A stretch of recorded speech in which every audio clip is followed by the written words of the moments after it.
अस्सलाम वालेकुम dear students. आज का हमारा टॉपिक है ऑपरेशनल एम्पलीफायर। ऑपरेशनल एम्पलीफायर एक ऐसा एम्पलीफायर है जिसका सर्किट एक चिप के ऊपर इंटीग्रेटेड होता है। एक सिलिकॉन चिप के ऊपर सारा सर्किट बना होता है और कनेक्शंस बनाने के लिए पिंस इससे बाहर निकली होती हैं। जैसे कि ये सामने दिखाया गया है। फिज़िकली आपको ऑपरेशनल एम्पलीफायर ऐसी शक्ल में मिलेगा कि ये कैप्सूल्ड होगा, बंद होगा एक प्लास्टिक बॉक्स के अंदर जिसमें से 8 पिंस बाहर निकल रही होंगी। अब जो इसका सिंबल है वो इस तरह का होता है कि इसे हम शो करते हैं कि ये 2 इनपुट टर्मिनल्स और एक आउटपुट टर्मिनल वाली डिवाइस है। ये वाला जो टर्मिनल है ये नॉन इन्वर्टिंग टर्मिनल कहलाता है, जिसके ऊपर प्लस लिखा होता है, और ये वाला इन्वर्टिंग कहलाता है। तो ये 2 इनपुट टर्मिनल हैं, एक ट्रायंगुलर सिंबल है और यहाँ से इसकी आउटपुट ली जाती है। तो ये इसका जस्ट सिंबल है, जबकि फ़िज़िकली आपको जैसे मैंने ऊपर दिखाया है ट्रांजिस्टर, उस शक्ल में एम्पलीफायर आपको ऑपरेशनल एम्पलीफायर मिलेगा। ये डिफरेंट इलेक्ट्रॉनिक डिवाइसेस के अंदर एम्पलीफायर के तौर पर इसी शक्ल में यूज़ होते हैं। एक प्रैक्टिकल एम्पलीफायर है जिसमें आपको जस्ट पिंस वहाँ पे पुश करके लगानी होती हैं, जहाँ पे हमें एम्पलीफायर यूज़ करना होता है। किसी भी बड़े इलेक्ट्रॉनिक सर्किट, किसी बड़े मदरबोर्ड के ऊपर या चिप के ऊपर हम इस एम्पलीफायर को यूज़ कर सकते हैं। तो ये जो ऑपरेशनल एम्पलीफायर है, इस के जो सिंबल है इसमें हमने दिखाया कि इसका सिंबल थोड़ा सा मुख्तलिफ है डायोड से। इसके 2 टर्मिनल्स हैं, एक के ऊपर माइनस हम शो करते हैं, एक के ऊपर प्लस शो करते हैं। जो माइनस वाला है वो कहलाता है इन्वर्टिंग टर्मिनल और पॉजिटिव वाला वो कहलाता है non inverting terminal. Left side पे दोनों इनपुट्स हैं और राइट साइड वाला कनेक्शन जो है वो आउटपुट है। तो इनपुट सिग्नल को अगर हम देखें तो इनपुट सिग्नल की वेव फॉर्म एसी सिग्नल हमारे पास, उसमें एक पॉजिटिव, हर साइकिल में एक पॉजिटिव पल्स होगी, एक नेगेटिव पल्स होगी। तो अगर हम अपनी इनपुट ऑपरेशनल एम्पलीफायर के नेगेटिव टर्मिनल पे देते हैं, मींस इन्वर्टिंग टर्मिनल पे देते हैं, तो आउटपुट जो है वो आपको इस शक्ल में मिलती है कि crest as an amplified trough appear होता है और trough as an amplified crest appear होता है। तो ये हमारे पास चेंज हो जाता है, मीन सिग्नल एम्पलीफाई तो हो जाता है, लेकिन उसमें 180 डिग्री का फेज चेंज आ जाता है। इसका जो एम्पलीफिकेशन है वो हम अपनी मर्ज़ी से एडजस्ट कर सकते हैं, जो हम आगे देखेंगे कि किस तरीके से इसकी जो एम्पलीफिकेशन है, साइज़, एम्पलीट्यूड सिग्नल का हम इंक्रीज़ कर सकते हैं with the help of operational amplifier. तो अगर हम इन्वर्टिंग टर्मिनल के ऊपर इनपुट अप्लाई करेंगे तो हमारी आउटपुट जो होगी वो एम्पलीफाइड होगी, लेकिन आउट ऑफ फेज़ होगी, उसमें 180 डिग्री का फेज़ चेंज आएगा। Means crest as an amplified trough appear होगा और trough as an amplified crest. Mean positive जो हाफ है वो एम्पलीफाइड नेगेटिव हाफ के ऊपर तौर पर आएगा आउटपुट में, एंड वाइस वर्सा। और अगर हम अपनी इनपुट नॉन इन्वर्टिंग टर्मिनल, जो कि प्लस का टर्मिनल हम मैंने शो किया था, उसके ऊपर अप्लाई करें तो क्रेस्ट एज एम्पलीफाइड क्रेस्ट ही अपीयर होगा और trough as an amplified trough ही अपीयर होगा। तो ये हमारे पास जो आउटपुट आएगी वो एम्पलीफाइड होगी और इसमें कोई फेज़ चेंज नहीं आएगा। इसका एम्पलीट्यूड एडजस्ट किया जा सकता है, जितना चाहें आप इसको एम्पलीफाई कर सकते हैं। तो इस तरीके से ऑपरेशनल एम्पलीफायर में दोनों इनपुट टर्मिनल्स की मदद से एम्पलीफिकेशन की जा सकती है। इन्वर्टिंग टर्मिनल में जो के ऊपर अगर हम इनपुट अप्लाई करते हैं तो आउटपुट एम्पलीफाइड होती है और इन्वर्टेड होती है, और नॉन इन्वर्टिंग टर्मिनल के ऊपर अगर हम इनपुट अप्लाई करते हैं तो आउटपुट एम्पलीफाइड होती है और इन्वर्ट नहीं होती, जैसा कि इस डायग्राम में दिखाया गया है। उसके बाद इसकी करैक्टरिस्टिक्स क्या हैं। ऑपरेशनल एम्पलीफायर की कई करैक्टरिस्टिक्स हैं, जिनमें से कुछ यहाँ पे डिस्क्राइब की गई हैं। एक इनपुट रेजिस्टेंस है। इनपुट रेजिस्टेंस क्या होती है? इनपुट रेजिस्टेंस डिफ़ाइन की जाती है कि ये दोनों जो इनपुट टर्मिनल हैं इनके दरमियान, इनको अगर हम ओम मीटर से कनेक्ट करें तो जो रेजिस्टेंस वो मेजर करेगा जो दोनों इनपुट टर्मिनल्स के दरमियान होगी, इन्वर्टिंग और नॉन इन्वर्टिंग टर्मिनल के दरमियान में जो रेजिस्टेंस होगी वो कहलाएगी आर इनपुट। ये जो इनपुट रेजिस्टेंस है ये बहुत लार्ज होती है, of the order of mega ohm, जिसकी वजह से इस दोनों इनपुट टर्मिनल्स के दरमियान में प्रैक्टिकली कोई करंट फ्लो नहीं करता। उसके बाद आउटपुट रेजिस्टेंस है। आउटपुट रेजिस्टेंस क्या होती है? आउटपुट रेजिस्टेंस होती है कि आउटपुट टर्मिनल और ग्राउंडेड टर्मिनल के दरमियान में जो रेजिस्टेंस होती है वो कहलाती है आउटपुट रेजिस्टेंस। ये आउटपुट टर्मिनल है और ये ग्राउंडेड टर्मिनल है, इनके दरमियान में जो रेजिस्टेंस होगी वो आउटपुट रेजिस्टेंस कहलाएगी। ये बहुत स्मॉल होती है, तकरीबन 1 ओम के आर्डर की। तो ये आप ओप एम्प की आउटपुट रेजिस्टेंस कहलाती है। उसके बाद ओपन लूप गेन है। ओपन लूप गेन क्या चीज़ होती है कि अगर हम इसी सिचुएशन में अगर ऑपरेशनल एम्पलीफायर को यूज़ करें, इसके आउटसाइड कोई सर्किट कनेक्ट ना करें, तो जो ये गेन फ्राम करता है आउटपुट वोल्टेज और इनपुट वोल्टेज की जो रेशो आती है वो कहलाती है ओपन लूप गेन। उसे AOL से शो किए जाते हैं। ए गेन है और OL stand for open loop. Open loop इस वजह से कहते हैं कि आगे जब हम देखेंगे कि प्रैक्टिकली हम इसे यूज़ करते हैं तो इसके इनपुट और आउटपुट टर्मिनल के दरमियान में हम एक क्लोज लूप बनाकर जिसमें रेजिस्टेंस लगाकर हम एडजस्ट करते हैं गेन को। तो यहाँ पे चूँकि हमने कोई लूप नहीं बनाया तो इसको कहा जाता है open loop. Open loop gain क्या क्या होता है कि जब हम ऑप एम्प को बगैर क्लोज लूप बनाए हम आउटपुट वोल्टेज और इनपुट वोल्टेज की रेशो में ये करें तो ये ओपन लूप गेन कहलाता है। तो it is equal to V output over V input.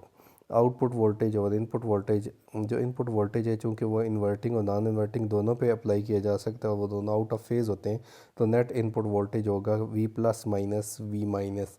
Means voltage applied at non inverting terminal minus voltage applied at inverting terminal. अगर ये एक जैसे वर्क कर रहे होते तो फिर हम इन्हें ऐड करते, लेकिन ये चूँकि अपोजिट बिहेव करते हैं इस वजह से हमें नेट वोल्टेज जो है इनपुट वोल्टेज इन दोनों को माइनस करके हासिल करते हैं। उसके बाद है ऑपरेशनल एम्पलीफायर क्या होता है, जिसकी डेफिनेशन हम ऊपर पढ़ चुके हैं, सेम वही है। और उसके बाद इसको इन्वर्टिंग एम्पलीफायर के तौर पर कैसे यूज़ किया जा सकता है, ये एक लॉन्ग क्वेश्चन है। ऑपरेशनल एम्पलीफायर जैसे कि मैंने बताया कि एक स्मॉल चिप होती है सिलिकॉन की जिसके ऊपर इंटीग्रेटेड सर्किट बना होता है और वह कैप्सूल्ड होता है एक प्लास्टिक बॉडी के अंदर, और उसे इस सर्किट में कहीं भी जोड़ा जा सकता है। उसमें से 8 पिन्स निकली होती हैं जो इनपुट कनेक्शन, आउटपुट कनेक्शन और डिफरेंट पर्पसेस के लिए यूज़ होते हैं। अब इन्वर्टिंग एम्पलीफायर का हमने गेन निकालना है। इन्वर्टिंग एम्पलीफायर के पहले सर्किट डायग्राम देखते हैं। इन्वर्टिंग एम्पलीफायर की सर्किट डायग्राम क्या है? एक हमने जो गेन है वो उसे एडजस्ट करना है, उसके लिए हम एक क्लोज लूप बना रहे हैं। जो आउटपुट से इनपुट में हम फीडबैक दे रहे हैं वापस, ये हमने फीडबैक दिया आउटपुट से वापस इनपुट के साथ, और यहाँ पे हमने एक रेजिस्टेंस के थ्रू R2 जिसे कहते हैं और एक रेजिस्टेंस R1 है जो इन्वर्टिंग टर्मिनल के साथ कनेक्ट की गई है। अब अगर हमने ऑपरेशनल एम्पलीफायर को एज इन्वर्टिंग एम्पलीफायर यूज़ करना है तो हम अपनी इनपुट इन्वर्टिंग टर्मिनल पे देंगे। तो ये जो इनपुट सिग्नल है वी इनपुट, ये हमने इन्वर्टिंग टर्मिनल के साथ कनेक्ट किया है और नॉन इन्वर्टिंग टर्मिनल को हमने ग्राउंड कर दिया है। तो उसका वोल्टेज जो है वो रेफरेंस के तौर पर ज़ीरो कंसिडर करेंगे। तो ये ऑपरेशनल इन्वर्टिंग एम्पलीफायर का सर्किट है। अब हम देखते हैं कि हमने इसका जो फीडबैक है वो क्यों दी है। क्योंकि ओपन लूप गेन जो हमने देखा था कि ओपन लूप गेन जो है वो होता है आउटपुट वोल्टेज और नेट इनपुट वोल्टेज की रेशो होती है कि जब कोई क्लोज लूप ना बनाया गया हो उस सूरत में output over V plus minus V minus होता है और ये ऑफ द ऑर्डर ऑफ 10⁻⁵ होता है। मींस ओपन लूप गेन अगर वैसे ऑपरेशनल एम्पलीफायर को यूज़ करें तो 10⁵ टाइम्स बड़ा सिग्नल आता है। मींस अगर 1 वोल्ट का सिग्नल अप्लाई करेंगे तो 1 लाख वोल्ट्स का आएगा जो हमारे इस्तेमाल का नहीं होगा। तो चूँकि ओपन लूप गेन बहुत ज़्यादा होता है तो इसे हम अगर इन्फिनिटी कंसिडर कर लें, तकरीबन मींस 1 के मुकाबले में 1 लाख जो है इन्फिनिटी है, तो जो डिनोमिनेटर है इसको ज़ीरो होना चाहिए। V plus minus V minus, चूँकि ये इन्वर्स में आ रहा है ओपन लूप गेन के, तो ओपन लूप गेन चूँकि इन्फिनिटी ही है तकरीबन, तो V plus minus V minus approximately zero होगा। तो एग्जैक्टली ज़ीरो नहीं होगा, अप्रॉक्सीमेटली ज़ीरो होगा। और यहाँ से हम ये कंक्लूजन निकालते हैं कि V minus is approximately equal to V plus. Means inverting terminal के ऊपर वही वोल्टेज अपीयर हो जाएगा जो नॉन इन्वर्टिंग टर्मिनल के ऊपर मौजूद है। तो चूँकि आप देखें कि हमने यहाँ पे जो नॉन इन्वर्टिंग टर्मिनल है उसे ग्राउंड किया हुआ है, तो अगर नॉन इन्वर्टिंग टर्मिनल ग्राउंडेड है तो यहाँ पे वोल्टेज हमारे पास ज़ीरो हो गया। तो ये इन्वर्टिंग टर्मिनल है, इस पे भी वोल्टेज चूँकि ये मैंने अभी जैसे बताया कि V plus minus V minus जो है वो अप्रॉक्सीमेटली ज़ीरो है, तो V minus approximately equal to V plus होता है। मींस इन्वर्टिंग टर्मिनल पे तकरीबन वही वोल्टेज अपीयर हो जाएगा जो नॉन इन्वर्टिंग टर्मिनल के ऊपर मौजूद है, तो यहाँ पे वोल्टेज जो है वो तकरीबन ज़ीरो हो जाएगा। अब इन नॉन इन्वर्टिंग टर्मिनल तो फिज़िकली ग्राउंडेड है, ये ग्राउंड वाले टर्मिनल से कनेक्टेड है, तो ये फिज़िकली ग्राउंडेड है। लेकिन इन्वर्टिंग टर्मिनल जो है वो फिज़िकली ग्राउंडेड नहीं था, लेकिन ड्यू टू प्रॉपर्टीज़ ऑफ ओपम की प्रॉपर्टी की वजह से यहाँ पे भी वोल्टेज ज़ीरो हो गया है। तो यहाँ पे भी चूँकि वोल्टेज ज़ीरो हो गया है तो इस वजह से इस को कहते हैं वर्चुअली ग्राउंड। तो हमारे पास जो नॉन इन्वर्टिंग टर्मिनल है वो एक्चुअली ग्राउंड है, और यहाँ पे वोल्टेज ज़ीरो हो गया ड्यू टू प्रॉपर्टीज़ ऑफ ओपम, तो इसको कहा जाता है कि इन्वर्टिंग टर्मिनल जो है वो क्या है, वर्चुअली ग्राउंड है। तो ये वर्चुअल ग्राउंड का फिनोमेना है। और इसके बाद हम जो है ना यहाँ पे इक्वेशंस लिखते हैं इनपुट करंट और आउटपुट करंट के लिए।